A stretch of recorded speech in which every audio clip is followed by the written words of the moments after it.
Magandang hapon po sa ating lahat mga kabayan. Nandito tayo muli kay Bibi Joanne po. Sunduin natin. No, galing tayo sa kabilang vlog. Dumiretso na tayo dito. At sunduin natin sila dahil meron kaming check-up or follow-up check-up sa 16. At ipabasa din namin yung result ng laboratory last month. No? Ngayon naka-schedule. And then, antayin pa natin kung kailan tayo may schedule doon sa operasyon.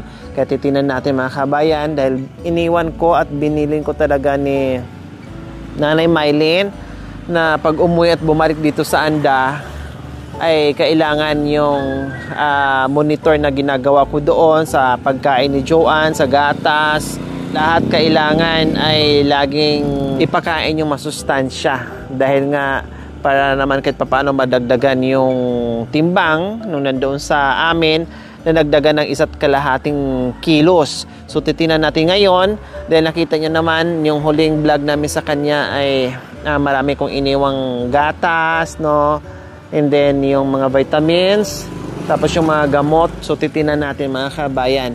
Puntahan natin at bisitahin natin muli. Hindi lang bisitahin, talagang kukunin natin para makabalik sa apartment para sa 16 na ako magsusundo dito. At bukod pa riyan mga kabayan dahil pinatawagan ko, parang nagkaroon ata ulit ng ubo-sipon or sipon si Joanne.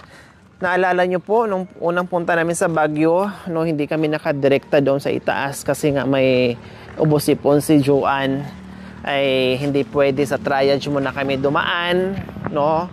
Hindi kami kaagad na check up, naggamot muna and then bumalik ulit sa Baguio.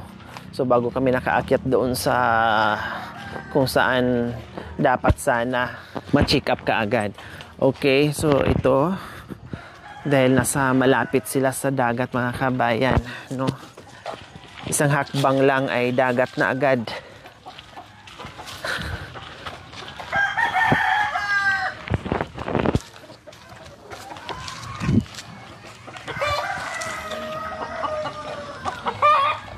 Sabi ko ay mag-ready na sila kasi anytime kahit gabihin ay talagang darating kami. Then talagang naka-schedule sila sa araw na ito na para sunduin. Nandito kaya sila.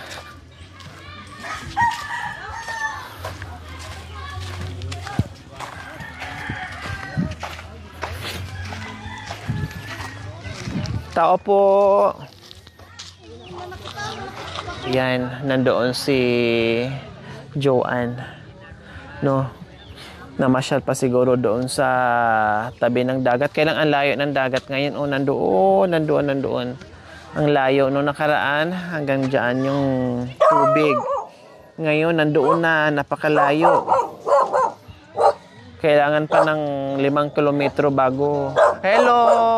Good afternoon. Nasaan na? Ay, ito pala. O, ano, Ate Mylene, kumusta? Nasipon, ma'am, at saka na ubo. Oh, anong mangyayari? Hindi naman gaano, ma'am, pero bumili kami ng gamot na paubos na naman. Naubo, bakit? Hello, Uso, Joanne. Halos mga bata nga dito na ubo. Kumusta? Pero yung pagkain niya, kumusta? At saka parang nagkarasis siya, oh. Dami niyang kati-kati, ma'am. Oh, madalas yung pag-uubo niya? Hindi naman po, ma'am. Oo nga, ayan, sinipon nga. Sinipon Ate po. Mylene. Baka mamay, maunsyami na naman yung gamutan natin. Katulad ng unang punta natin, pinabalik tayo dahil Opo, kailangan maggamot muna siya. Opo, ma'am. Pinainom ko nga po ng gamot. Anong gamot pinainom niyo? Yung pang-ubo rin po, ma'am. Yung vitamins niya, tuloy-tuloy yun? Oh, naubos na, ma'am, yung binigay natin niyang Propan. Yun ang pinainom ko po, ma'am, sa kanya. Multivitamins din yun, di ba? Opo. Okay lang yun, parehas lang naman yun. Pero tuloy-tuloy yung vitamins niya. Tuloy-tuloy po. Yung gamot niya? Kunti na lang po, ma'am, kasi bumili kami nung, paubos na rin po. Antibiotic? Yung, para ubo niya, ma'am. Yung binili niyo po noon, yung reseta noon, yung karton niya, yun ang namin. Buti binigyan kayo? Binigyan po. Kasi yung karton niya, ma'am, siyempre may reseta, di ba? Yung karton lang niya ng To, gamot. pero hanggang ngayon, nagiinom pa din siya. Tsaka ang dami niyang rashes. Oh, Ate Mylene. Pag pinawisan siya, ma'am, ganyan siya, ma'am. Ang kati-kati niya po.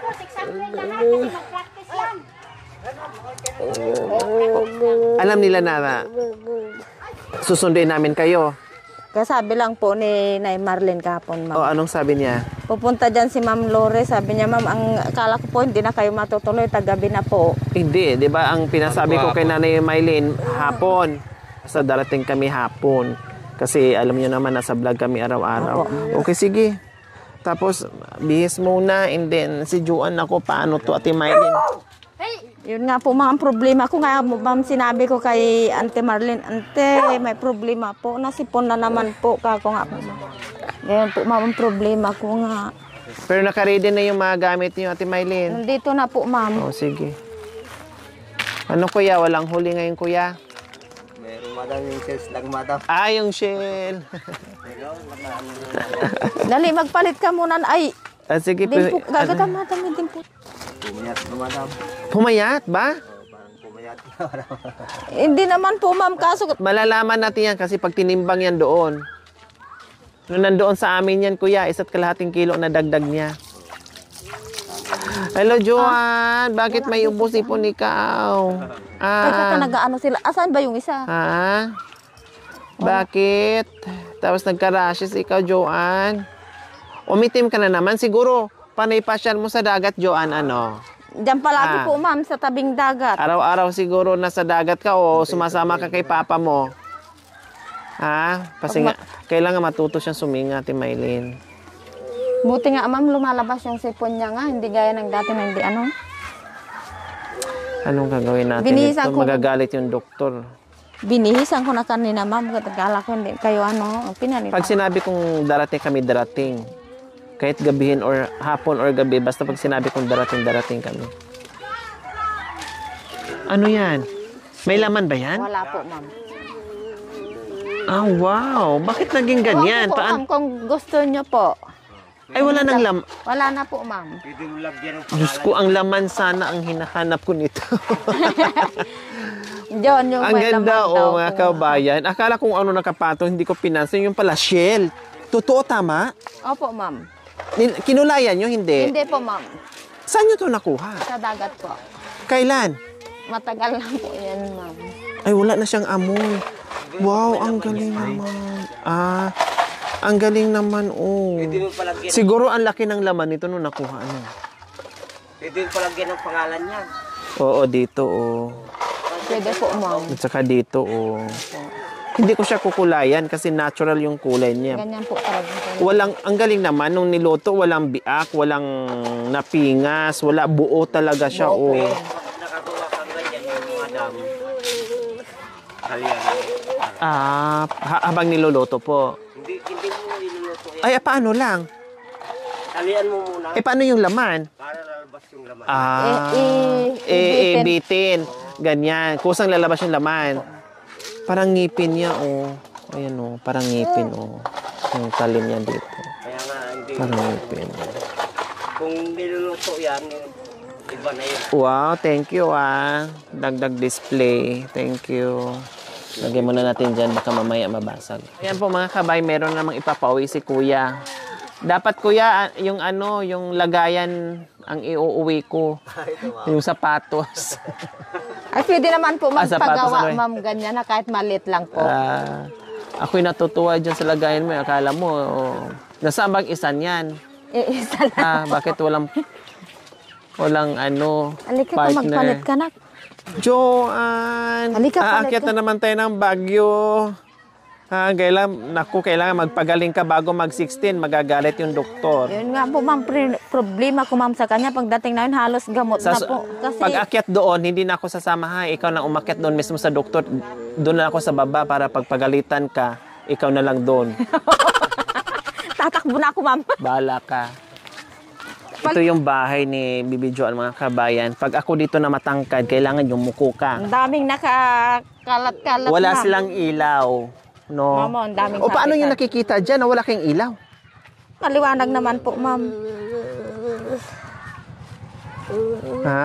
Maliwanag naman po. Igano mo nga lang dito, huwag mo ipakita lang, igano mo para may ano, itaas mo lang. Yan, para may ano lang. Ikakundi natin yung ano mo. So ayan, ito lang yung munting Flashlight lang po, ma'am. kubo ni Dami po nakakalat yan po. Buti Nanay pinaglagyan namin Maylin. ng katol, ma'am. Natumba na po. Nakaready na yung mga ano, nakalagay Nandito na na sa, po lahat, ma'am. yung wipes, yung mga ano. Opo, ma'am. Kasi baka mamaya hindi natin alam, sabihin na i-schedule na agad-agad kung hindi na tayo babalik-balik dito. Opo. Ang sunduin ko na lang si Joey na lang. Opo, ma'am. Punasan mo yung ano, mga paa sa yung kaninang basa. Asan na yun? Masikim na yun? Ay, baka. Ano ka magbuhat? Iyan yung mga Yung mga papers niya, nandun po. nandoon kay- no, lahat. Ang pimaglin. Naiwan doon. Sige, sige. Naglakad. Saan si kuya? Nandun daw yata, ma'am. Nandoon. Ayaw lumapit na ate niya eh. Nandun siya tumalikod tuloy. Tinan mo, tuwa na naman si Joanne. Kasi babalik na naman siya ng Baguio. Sabi niya, aakyat na naman ako ng Baguio nito. Opo, ma'am. Dandan ha, mahulog. Matumba ikaw. Ito sa loob taanin. Shell. Walang laman na Pang display ang ganda. Punta kang bayan bukas. Ilapag mo dyan kuya na hindi maano. Pambili mo ng ulam. Sige, pambili mo ng ulam. Okay lang.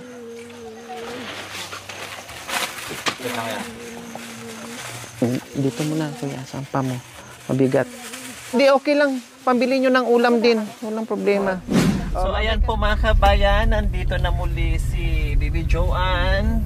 Mag-i-enjoy na naman siya sa Fiat ng Baguio, no? Dahil makaka-rating na naman siya uli. Ayan, babiyahin na naman kami mga kabayan, ginabi na kami. No, mga 3 hours po bago tayo makarating, or more than 3 hours. No, more or less, nasa 4 hours talaga mga kabayan, kasi lalo na pag traffic at maraming tricycle, hindi tayo makatakbo ng maayos, no? Kailangan makisabay lang tayo sa agos ng ano, takbo ng mga nasundan natin.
Nandito na tayo